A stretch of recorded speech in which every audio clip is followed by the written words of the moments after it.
Hi, నేను doctor Ragasudha, fertility consultant, Hegde fertility Attapur branch. ఈ వీడియోలో మనం అసలు ఐవీఎఫ్ ప్రొసీజర్లో ఎంబ్రియో ఫ్రీజింగ్ అంటే ఏంటి, అది ఎవరికి చేస్తాము, దానివల్ల అడ్వాంటేజెస్ ఏంటి అనేది చూద్దాము.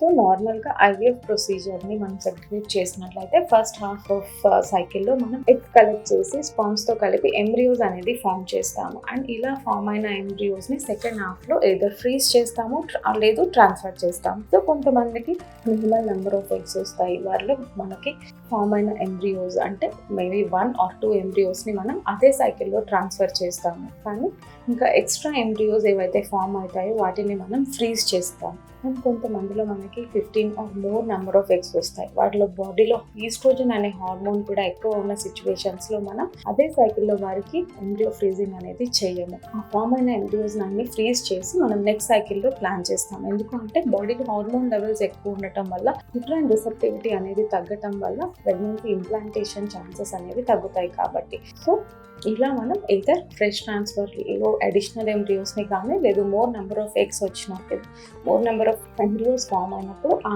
ఎంబ్రియోస్ అన్నిటిని కూడా ఫ్రీజ్ చేస్తాము. సో ఈ ఫ్రీజింగ్ అనేది యాక్చువల్గా ఈ ఎంబ్రియోస్ని మనం -196 degrees సెంటీగ్రేడ్లో ఫ్రీజ్ చేస్తాము.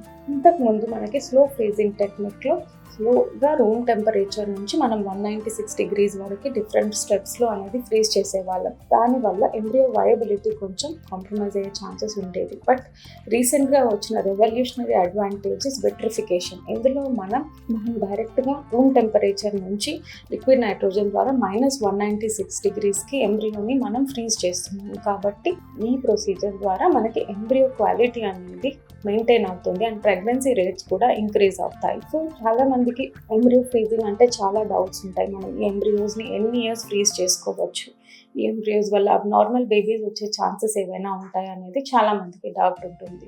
ఈ ఎంబ్రియోస్ని మనం ఆల్మోస్ట్ 10 to 15 years వరకు కూడా ఫ్రీజ్ చేసుకోవచ్చు. అండ్ ఈ ఫ్రోజన్ ఎంబ్రియో ట్రాన్స్ఫర్ ద్వారా పుట్టే పిల్లల్లో ఎటువంటి అబ్నార్మాలిటీస్ ఉండవు అండ్ వాటికి మిస్క్యారేజ్ రేట్స్ కూడా ఇంక్రీజ్ అవ్వవు.